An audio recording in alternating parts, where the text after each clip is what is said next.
All right, so we're going to walk through some of the solutions to this homework.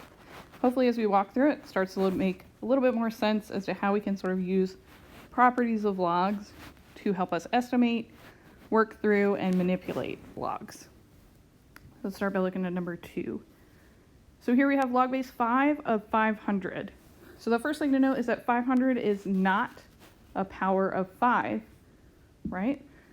So what we can do is we can evaluate powers of 5. So I'm going to try and split 500 into powers of 5. And so I'm going to do this one way. You might not necessarily have done it this way, and that's okay.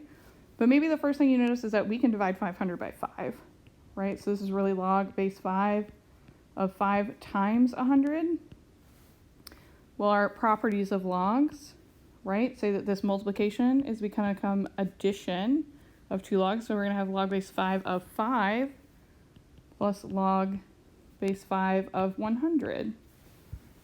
Well, log base 5 of 5 is just 1, right? Because it's asking 5 to what power is 5, and that's 1. And in general, log base b of b is always equal to 1. And then we still have this plus log base 5 of 100. So now we need to think, all right, can we write 100 as a product of a factor of, a power of 5? And we could, if we wanted to, divide by 5 again. Or let's say that we know that 100 is 25 times 4, right? Well, 25 is 5 squared. And so we're going to have 1 plus log base 5 of this is 25 times 4. And so we can use our property again. And I'm going to move this just over here so I have more space. So let's go ahead and move this guy over here so we can keep going. Oh no. All right. So we can use our properties of logs to split that into addition. So we still have that 1. We're going to have log base 5 of 25 plus log base 5 of 4. And I just want to kind of point out that this is log base 5 of 5 squared. And so what actually happens is these things cancel. Exponentials and logs undo each other. That's just 2. Or you could ask the question 5 to what power is 25, and we still get the answer 2. So we get 1 plus 2 plus log base 5 of 4. And so now we can say that this is 3 plus log base 5 of 4. We could estimate this if we wanted to, but I would say this is sort of our best value without actually calculating a log. And so this might seem weird, but I want to give you an example of we've done this before. And so let's scoot down to the bottom. I've actually revisited this a couple times. If we want to talk about the square root of 8, and so we might have estimated this in our notes the other day. I don't remember if we did this exact one. But we can simplify this root, right? We've simplified roots. And we do that by looking for perfect square factors. This is root 4 times 2 or 2 root 2. And so now we have a different root. We still have a root, right? But we have what we consider a quote unquote better value.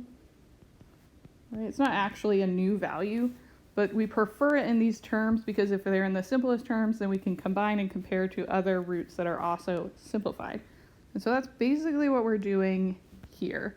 Is we started with log base 5 of 500, which maybe we don't know how big this is, but now we know it's 3 plus whatever this is. And we do know that this is going to be a decimal, right? It's going to be less than 1 because what power of 5 gives us 4? Well, that's less than 5, so it's got to be less than 1, right? That's sort of why we might do stuff like this. All right, so let's take a look at number 3. So number 3, we automatically see we have this division. Well, let's use our properties of logs. This division says that this is going to be subtraction of 2 logs. So this is log base 3 of 729 minus log base 3 of 27. Hopefully this log is easy for us to evaluate. We can see that what power of 3 is 27. This comes up a bunch in Math 3 because we do a lot of cubes. So this is 3. Then we've got log base 3 of 729. So maybe we don't know if that's a power of 3. We can check. Well, let's use Desmos. So let's check if this is a power of 3. 3 to the something. Let's use our table. So we've got 139. Let's skip a couple values. Let's try 5. We've got 243. Let's skip a couple. 7. Too big. Let's try 6. Exactly right. So that we know that this is 6. And so that means this is going to be 6 minus 3 or 3. So using our properties of logs, we can do this. We could have also just simplified the inside and then taken the log. But sort of this helps us see how those properties work. Looking at number 5, we have 3 things multiplied together inside of our log, right? We've got 2 times e cubed times e to the 5th. And so we can rewrite this as natural log of 2 plus natural log of e cubed. These parentheses aren't really necessary, but I'm writing them anyway. And then natural log of e to the 5th. So that multiplication becomes addition of separated logs. We could use another power or property of logs, the power property, to bring those powers down. And then we get natural log of 2 plus 3 natural log e plus 5 natural log e. Then we can easily, what is the natural log of e? Well, that's 1, right? Because this natural log means base e, log base e. And so if we're asking log base e of e, that's 1. Because remember, our property log base b of b is always 1. And so then we're going to get that this is the natural log of 2 plus 3 plus 5, or the natural log of 2 plus 8. Again, you might have done this a little bit differently. We could have combined these two and had 2e to the 8th and then gone from there. We could have also right here said we have natural log e and base e, those cancel, and then we would just get 3 and 5. It's the same process. In fact, this sort of gives us an explanation as to why we can just do that cancellation. It hinges on this property right here, that the natural log of, or rather this property, that log base b of b is 1, right? They cancel out. Cancel means we get 1, right? The only time that doesn't happen is when we're doing addition and subtraction. They cancel and give us 0. Okay. All right, let's take a look at number 6. Hopefully number 6 was fairly easy. Log base 3 of negative 12, undefined. Why? Because the inside has to be greater than 0 or positive. We sort of saw before, we talked about this briefly in class. This does actually have an imaginary solution, but again, I don't expect you to know that. We're just going to say this is undefined. It's non-real for us. All right, let's do another one. So here we've got log base 81 of 3 over 9. Let's use our property of logs to split this into subtraction to practice that property. So we got log base 81 of 3 minus log base 81 of 9. So now we just need to evaluate these logs. What is log base 81 of 3 and log base 81 of 9? Well, so again, these are kind of weird logs because we have a big base and a small inside. So let's do the reverse like we talked about in class. Let's, instead of asking, because this asks 81 to what power is 3, let's ask the opposite question, or the reverse. What is 3 to what power is 81? And so if we don't know what it is, we can always test it. We already have 3 to the x in our calculator. And so it's going to be between 2 and 5. Looking at our table we had earlier, let's try 3. And then 4. And so it's going to be 4. remember, to go backwards, we're going to do 1 over. So this is 1/4. And we can check that, right? 3 to the 1 over 4, right? Oh, not 3, 81. 81. And we get 3, right? We could have also done that by hand if we really don't want to use a calculator to do anything. 3 to the first is 3. 3 squared is 9. 3 cubed is 27. Multiply by 3 again, we get 81. So we get 1/4 for our first log. And then here we're going to do the sort of same idea. 81 to what power is 9? Maybe you see this quickly, maybe you don't. If we do the reverse, which is maybe the easier question to answer, 9 to what power is 81? Hopefully it's quick, that's a 2. 9 squared is 81. So we go backwards, this is 1/2. So we have 1/4 minus 1/2, and we get negative 1/4. That should make sense, because if we simplify 1/3, or 3 over 9, we get 1/3. So this is closely related to that one.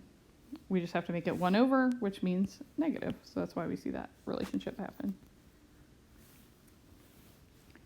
All right, let's take a look at number 8. So number 8, we're going to use a property of logs, just so that we can sort of see something happen. Log base 2 of 1 minus log base 2 of 64. Right, so we get log base 2 of 1 is 0, and we get minus log base 2 of 64. And so we talked about this other day, we saw that pattern that when we had 1 over, we knew it was going to be negative. Well, this is why. Because that when we do this division property, that first one becomes 0, and then we get this negative log base 2 of 64. And so this is exactly why we get that negative relationship from our log perspective. So this is saying 2 to what power is 64? Well, we can answer that question right. If we want to do it without a calculator. 2 to the first is 2. 2 squared is 4. 2 cubed is 8. And so here, if we're clever, we know that 8 squared is 64, so we can just square this and use our property to be 2 to the 6th.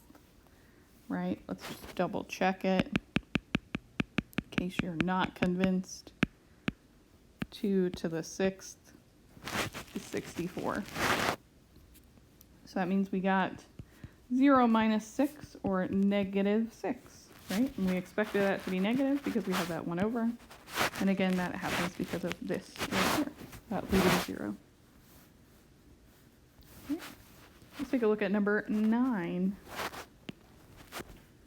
So number 9, we're again going to split our division. Log base 4 of 1 minus log base 4 of the 7th root of 12. So we know this is 0. And then I'm going to convert my 7th root to a power.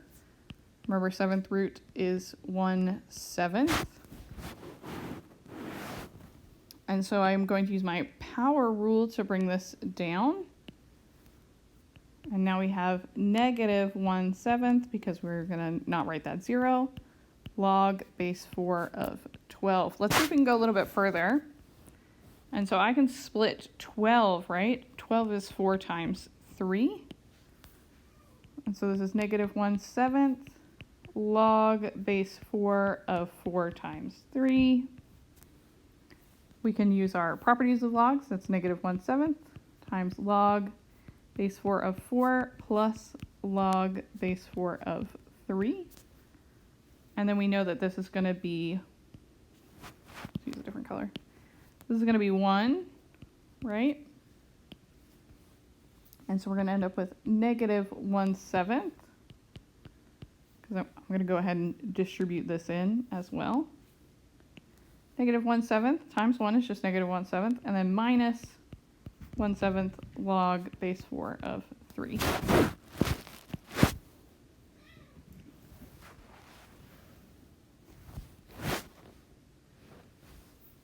So some of these we're getting some nice values for. Some of these are undefined. Some of them we still have logs left over, and that's okay. let's actually go back. We didn't finish this one in class. Let's just restart this one, because this is one of the more interesting ones that I think comes up sometimes, especially on standardized tests. We have something like this. So the big temptation here, right, is to say, oh, minus, that means subtraction. But this minus is inside the log. There are no properties of logs that split things that are already inside, right, that are subtraction or addition. We can split multiplication and division inside of a log, but not addition and subtraction. Hopefully that sounds familiar, because going back to, we've made a lot of parallels to square roots, right? That's because square roots are really powers. You cannot split a square root on addition. This is very false. Right? This is a big common mistake. We can only split square roots when we have multiplication or division. And we talked about the division example earlier this year. We had like 1/2. We could split this in the square root of 1, square root of 2. We would say 1 over root 2. And then what we did earlier this year is we would what's called rationalize this, or get rid of the root on the bottom, right?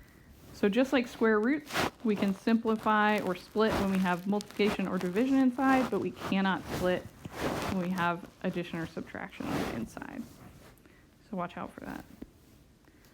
So all we can do here is actually subtract. We get log of 9,000. Then remember, this log is actually base 10. It's our implied common log. And so we can split this into powers of 10. So this would be log of 1,000 is a power of 10 times 9. Using our properties of logs, we have log of 1,000 plus log 9.